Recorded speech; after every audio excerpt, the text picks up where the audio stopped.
Happy Canada Day mindenkinek, aki jelenleg ünnepli Kanadában, ezen a gyönyörű meleg július 1-én. Liza Bogár vagyok Torontóból, akkreditált kanadai bevándorlási szaktanácsadó, és én pedig egy kicsit szeretnék nektek Canada Day alkalmából az Ontario tartományi programról beszélni, mert hogy jelentős változások történtek az elmúlt napokban. Közzétette a változásokat június 26-án Ontario kormánya, és előző nap már a törvényt is módosította ennek megfelelően, úgyhogy mi mostanra ezt átnéztük, átrágtuk egy kicsit, és akkor erről szeretnék nektek beszélni azoknak elsősorban, akik már itt vannak, Ontarioban dolgoznak, és szeretnének itt maradni hosszú távon, letelepedni, megszerezni azok után az állampolgárságot is, tehát nekik lehet ez érdekes. Mielőtt belevágnék a Ontario tartományi programba, egy kicsit arról, hogy mit is jelent az, hogy tartományi program, miért lehet ennek jelentősége, vagy ki az, akinek ez nem fontos. De az Express Entry rendszerét azt valószínűleg jobban ismeritek, az az állami letelepedési rendszer, és ha valakinek magas a pontszáma, az életkora, a nyelvtudásai, a munkatapasztalatai, stb. Alapján,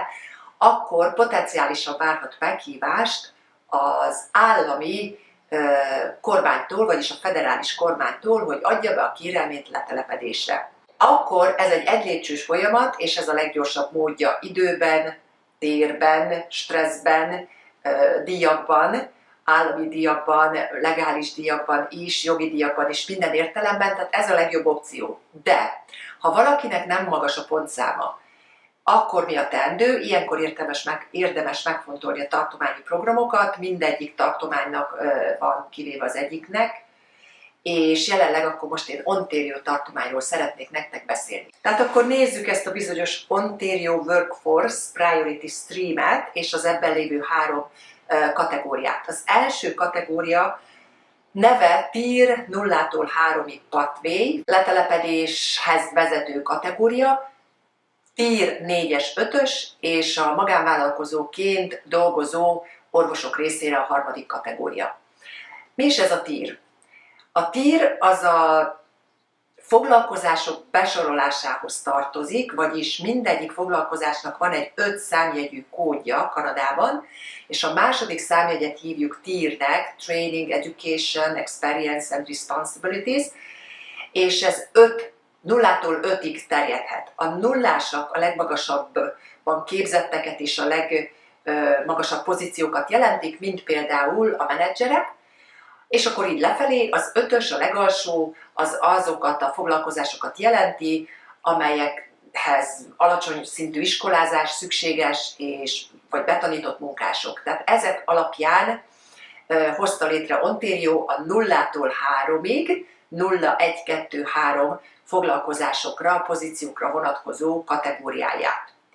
Nézzük akkor, hogy ezeknek mi a követelménye akkor mostanság. Job offer, vagyis munkaajánlat, tehát ez nem változott, ez így volt az előző rendszerben is. Kell, hogy egy Ontarioban működő és a paraméterei megfeleljenek a követelményeknek, munkáltató adjon egy hosszú távra szóló munkaajánlatot a külföldi munkásnak, és ez az alapja ennek az egész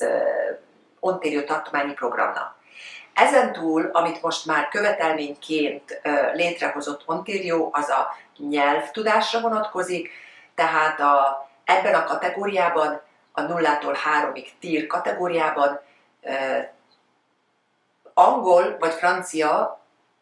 6-os szintű, a 12-es skálán 6-os szintű nyelvtudást megfelelő nyelvvizsgával kell bizonyítani, vagyis ez egy közepes szintű nyelvtudás, illetve bizonyos esetekben az 5-ös szint is elég lehet, erre most nem térnék ki részletesen. Ez egy új dolog, mert az előző rendszerben nem kellett nyelvvizsgát mutatni, viszont pontját érte, ha valakinek volt nyelvvizsgája, ezáltal növelte az esélyét meghívásra, tehát végül is ugyanoda lukadtunk ki akkor is, de most nincs kecmec, tehát muszáj mutatni a 6-os szintűt, bizonyos esetekben 5-ös szintű nyelvvizsgát, ha valaki ezt nem tudja produkálni, akkor sajnos nem lesz jogosult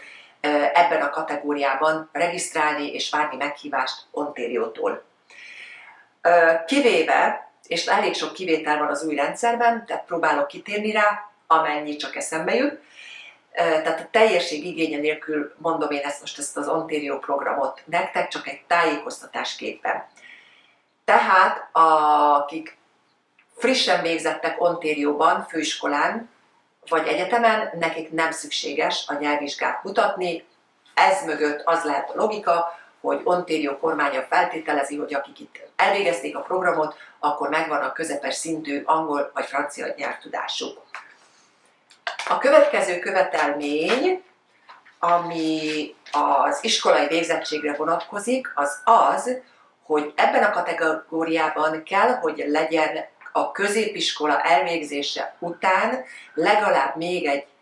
minimum 1 éves főiskolai program, post-secondary education, és kivéve a szakmunkások, mert hogy minden szakmunkás ebbe a kategóriába tartozik, de ez részükre egy könnyítés, mert általában nekik csak középiskolai végzettségük van, nincs meg ez az minimum 1 éves felsőfokú végzettség. Ez egy új dolog, szintén ebben a rendszerben, amit létrehozott Ontario, és ehhez kapcsolódik már is akkor a licensing, a szakvizsga, amit nagyon fontosnak tartok megemlíteni, mert aki Ontarioban vagy Kanadában már dolgozik, munkavállási engedély alapján, akkor általában csak úgy dolgozhat, úgy jogosult dolgozni abban a pozícióban, aminek követelménye a szakvizsga, mint például a hegesztők, vagy a nővérek, vagy az orvosok, a tanítók is, ha megvan a szakképesítésük, a szakvizsgájuk, és regisztrálva vannak, tehát megszerezték ezt a bizonyos licensinget. Nekem is meg kellett szerezni annó ehhez, amit csinálok. Ezzel ellentétben csak zárójelben jegyzem meg, hogy az Express Entry rendszerben nem szükséges a licensing, nem követelmény a licensing megléte, a szakvizsga megléte, anélkül is megkaphatja valaki a letelepedést, de utána, ha megkapta, és abban akar dolgozni, abban a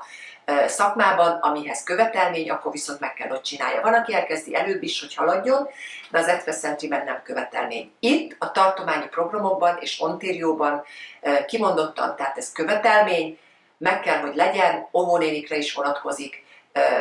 csak akkor minősül elfogadott munkatapasztalatnak, ha a szakvizsgá alapján, szakvizsga megszerzése után szerezte azt a munkatapasztalatot. És akkor amit most változtatott, illetve amit meghagyott Ontario munkatapasztalatra vonatkozólag,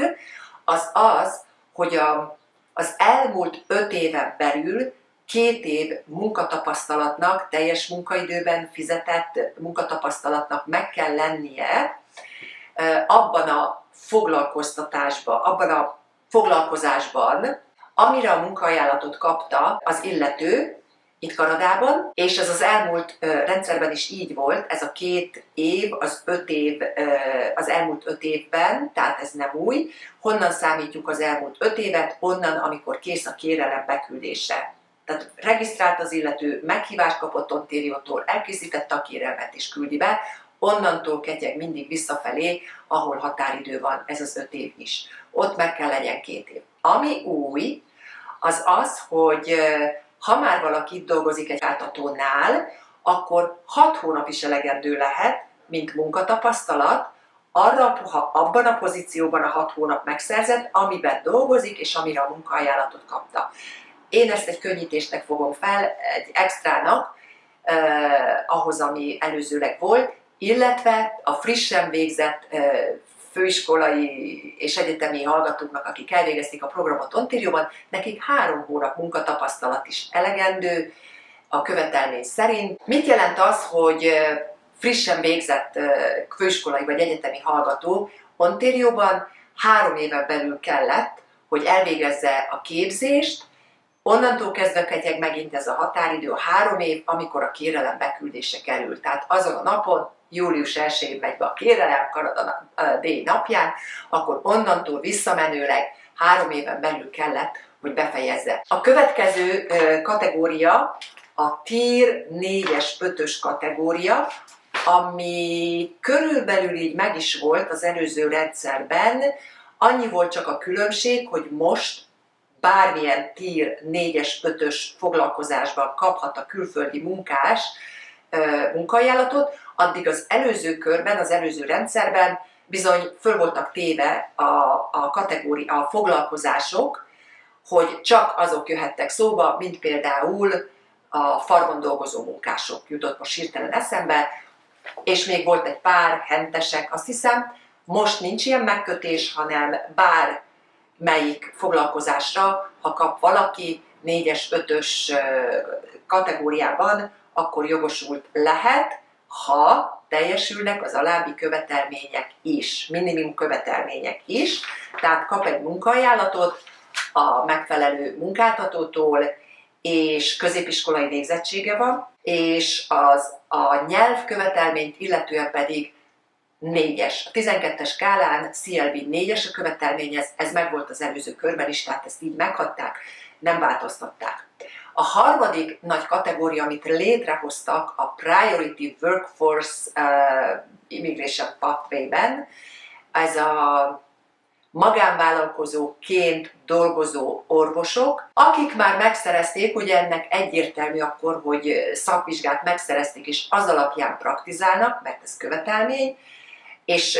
az egyéb feltételeknek is megfelelnek, tehát számlázni tudnak, akkor ők is szóba jöhetnek ezen a letelepedési kategórián. Ez azért fontos, mert az elmúlt hónapokban azért itt mi követtük, olvastunk cikkeket Kanadában, hogy elég sokan átjöttek most az USA-ból orvosok, és megszerezték itt a szakvizsgát, elkezdtek dolgozni, kaptak munkaajánlatot, work permiten, de az életkoruk miatt nem elveszítettek sok pontot az Express Entryhez, és nem volt meg az a magas pontszámuk, nem beszélnek franciául, ami ott egyenesen kellett volna a letelepedéshez, ezért mondjuk ezen a kategórián keresztül esélyük van 2 lépcsőben a letelepedéshez. Igaz, hogy az Express Entryben is most létrehozott már az állami kormány egy kategória alapú meghívást, úgyhogy orvosok, ha megvan a szakvizsga, akkor hatalmas előrelépés nekik a letelepedés felé. Beszéljünk akkor a munkáltatóról most, ugye, mert 2 részből áll itt a dolog. Van a munkáltató, aki szeretné megtartani ezt a külföldi munkást, és van a külföldi munkás, aki szeretne maradni, megkapni a letelepedést, és majd megszerezni utána az állampolgárságot. Tehát mi vonatkozik a munkáltatókra, mert bármilyen munkáltató sajnos nem felel meg a követelményeknek Ontario tartományi programnál. Hát először is az alapvető követelmény az, hogy Ontarióban legyen biznisze, tehát itt is folytasson, máshol is lehet, de itt is legyen bejegyzett biznisze, és aktívan működjön az elmúlt 3 évben. Tehát ha csak most jött létre, tegnap, vagy egy évvel ezelőtt, akkor sajnos nem felel meg a követelményeknek. Van egy bizonyos éves bevételi követelmény is, annak függvényében, hogy ez a munkáltató, ez a Toronto és vonzás körzetében, GTA-ben működik, vagy azon kívül, de nagyobb területeken, mint például Hamilton, Niagaránál, vagy Ottawában, illetve egy még hátsóbb részen, egy még kisebb településen működik, ez az új része a dolognak. Nézzük először azt, amelyik a GTA-ben működik. Tehát a GTA-ben működő, Greater Toronto Area-ban működő employereknek a követelmény, hogy 1 millió kanadai dollár bevételük legyen az elmúlt évben, és ezt ugye dokumentumokkal tudják bizonyítani. Azok a munkáltatók, amelyek a kisebb, Toronton kívüli területen, GTA-n kívül működnek, mint például Ottawában, vagy Niagara, vagy Hamilton, jutott most eszembe, akkor nekik 500 000 bevételt kell produkálniuk és mutatniuk az elmúlt évben. Ez egyébként így volt, ez a 2 kategória volt az előző rendszerben, de amivel most bővült, az, hogy a kisebb településeken, Ontario kisebb településein működő munkáltatók, ha 250 000 éves bevételük megvan az előző 2 évben, tehát ott 2 évet kell, hogy tudjanak produkálni, akkor adhatnak munkaajánlatot a külföldi munkásnak, aki már ugye valószínűleg náluk dolgozik, és megfelel a követelményeknek akkor a bevételük. Még egy másik követelmény is van, az pedig az, hogyha a GTA-ben, tehát Toronto és vonzás körzetében van a munkáltató, akkor 5 kanadai állampolgár és vagy letelepedéssel rendelkező, tehát permanent resident kell hogy ott dolgozzon annál a munkáltatónál akkor, amikor bemegy a kérelem, illetve ha a GTA kívül, és akkor ide tartozik most a másik két kategória, amiről beszéltem, tehát a Hamilton, a nagyobb területek, illetve a kisebb területek, akkor ott 3 főnek meg kell lennie összesen, kanadai állampolgár és vagy letelepedéssel rendelkező. Ha ez nincs meg, akkor sajnos nem jogosult az a munkaajánlat Ontario tartományi programra, nem is érdemes elkezdeni, mert vissza lesz utasítva a kérelem. A másik követelmény az óradíj ajánlatára vonatkozik, wage, ajánl a munkáltató. Tehát ha ott dolgozik valaki, és most keres per pillanat mondjuk $25, az lehet, hogy nem felel meg a követelménynek, de ha megajánlja mondjuk a 28-at, ami már megfelel, akkor az egy jó stratégia lehet, az működhet, mert az ajánlata fontos, és azt akkor kell megadnia majd a munkáltatónak, fölemelni arra, amikor jóváhagyja Ontario ezt a kérelmet, és kiállítja azt a bizonyos Ontario Nomination Certificate-et, vagyis tartományi jelölő bizonyítványt.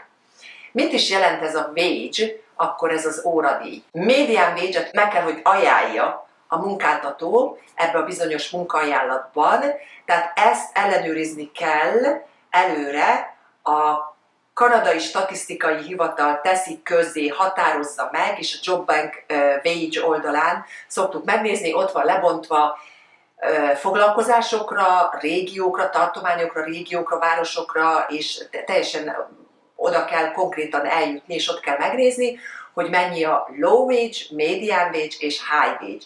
A low wage az a minimum wage-et jelenti, ugye, ami mondjuk a welder fitter, most csak ez jutott eszembe, hegesztők esetében, hát nem is tudom mennyi lehet, az 20 körül van az alapbérük. Arra emlékszem, hogy a median wage 28, és a high wage az 30 valamennyi. Tehát median wage a követelmény, meg kell, hogy ajánlja a 28-at, mert ha csak $27 ajánl óránként fizetést a munkáltató, akkor a kérelem vissza lesz utasítva sajnos. Oda kell erre figyelni.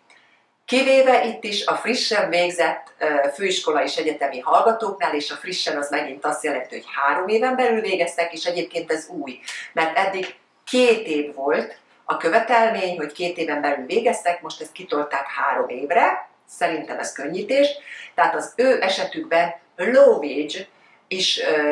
ajánlható a munkaajánlatban, vagyis a minimum bér is ajánlható, és akkor meg fog felelni a követelményeknek, és ilyen értelemben nem lesz visszautasítva a kérelem. A következő fontos dolog az, hogy amiket most itt elsoroltam, követelményeket, kategóriákat, követelményeket, mi vonatkozik a külföldi munkásra, ugye az iskolai végzettségét, a munkatapasztalatát, a nyelvtudását illetően, és mi vonatkozik a munkáltatóra, aki adja a munkaajánlatot, ez még önmagában nem lesz elég.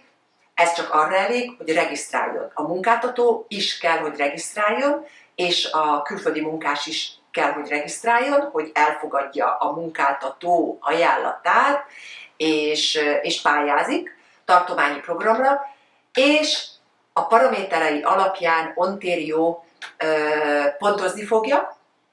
és a pontszáma alapján várhatja majd nagy valószínűséggel a meghívást. Erről még nem tudunk részleteket, de ez így volt a régi rendszerben, és valószínű, hogy így fog maradni a mostani rendszerben, hogy lesz egy pontozási rendszer, és akkor a pontszám alapján történhet a meghívás, mindig arra a meghívásra vonatkozólag, hogy mennyi pontszám volt szükséges. Amiket Ontario, illetve a tartományi programok általában pontoznak, azok mindig a gazdasági faktorok. Amíg a federális kormány, az állam, az pontozza az életkort is, meg a nem tudom én, van-e testvére Kanadában, kanadai állampolgár, addig a tartományok és Ontario is általában a gazdasági faktorokat, vagyis milyen magas óradíjt ajánl a munkáltató, annak a külföldi munkásnak hajlandó megadni, tehát annak függvényében kap arra a több pontot vagy kevesebbet, helyileg hol van, ha ez a munkáltató, akkor annak függvényében kaphat, illetve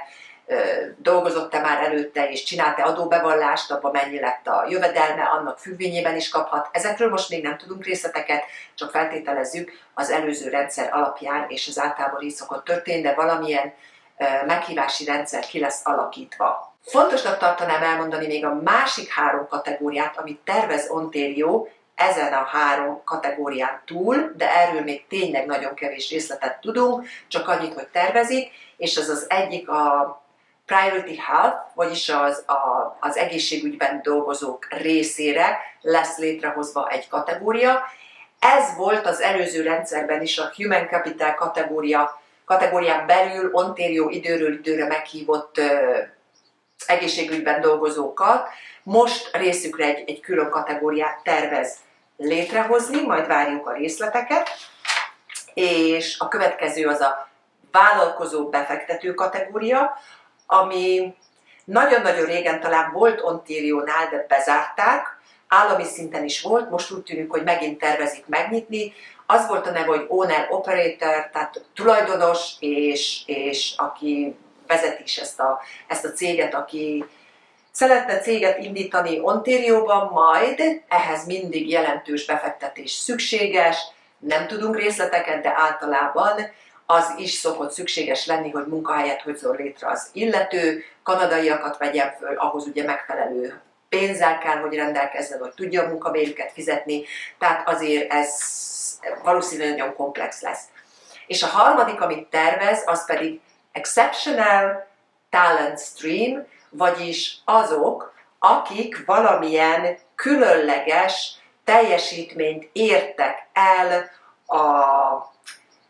science and technology, a tudományok terén, a kultúra, a művészetek terén, az átlagosnál eltérőbbet, akkor ők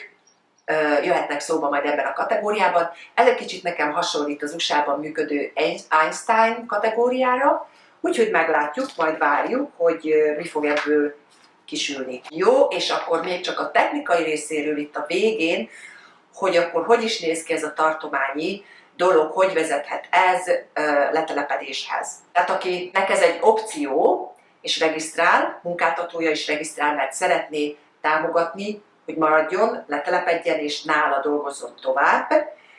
szeretné őt megtartani, akkor a regisztráció után, ha meghívást kap Ontario-tól, majd a pontszám alapján, akkor elkészíti a kérelmet, nem tudjuk, hogy mennyi idő van adva, eddig volt, amikor nagyon kevés idő, csak 2 hét volt adva, úgyhogy igen, előre kell ám gondolkodni, meg dokumentumokat előre összekészíteni.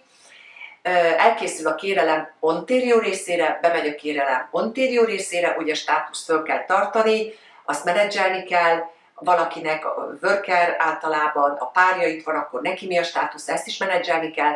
és ha Ontario jóváhagyja a kérelmét, és kiállítja ezt a bizonyos Nomination Certificate-et, ezt a tartományi jelölő bizonyítványt, akkor azzal megemelkedik az Express Entry-ben a pontszáma, és meg fogja hívni az állam őt, és akkor oda is be kell küldeni, oda kell beküldeni azon keresztül a letelepedési kérelmet, vagy a másik útvonal, ha nem Express Entry függő, akkor viszont nem kell várni már semmi meghívásra, hanem el kell készíteni a kérelmet, erre jelenleg 6 hónap van adva, tehát hála az égnek ott nem kell rohanni, de oda kell figyelni, hogy a státusz azért megmaradjon, illetve menedzselhető legyen, és akkor el kell készíteni a letelepedési kérelmet, beküldeni a federálisoknak, az állami kormánynak, és mindig ők mondják, tehát itt tartományi letelepedésnél ők a második lépcsőfok, az állam mondja ki az A-t és a B-t, vagyis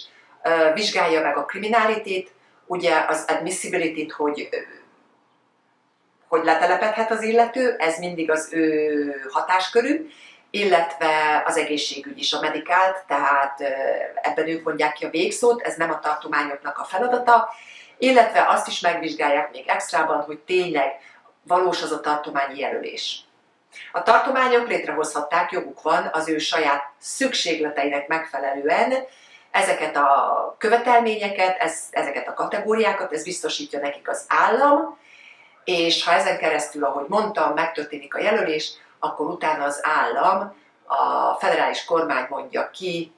az A-t és a B-t, a criminality, illetve a medical admissibility tekintetében. Egész magas lett a kvóta erre az évre a tartományi programokra, főleg így, hogy itt az év második felében fog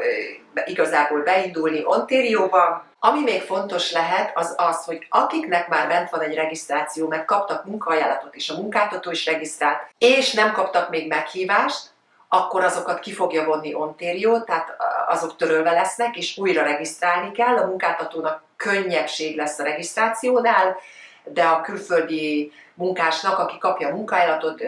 újból regisztrálnia kell, el kell fogadni ezt az ajánlatot, ebben természetesen tudunk segíteni, csinálunk ilyen regisztrációkat. Aki viszont már meg lett hívva, és bent van a kérelme, azokat nem érintik, ezek a változások, az ő kérelmüket Ontario úgy fogja elbírálni, ahogy az előző követelményeknek az meg kellett, hogy feleljen. Jó? Kérdésetek van, akkor e-mailben megtaláltok, igyekszünk megválaszolni, és vigyázzatok egymásra, minden jót, Happy Canada Day again, sziasztok!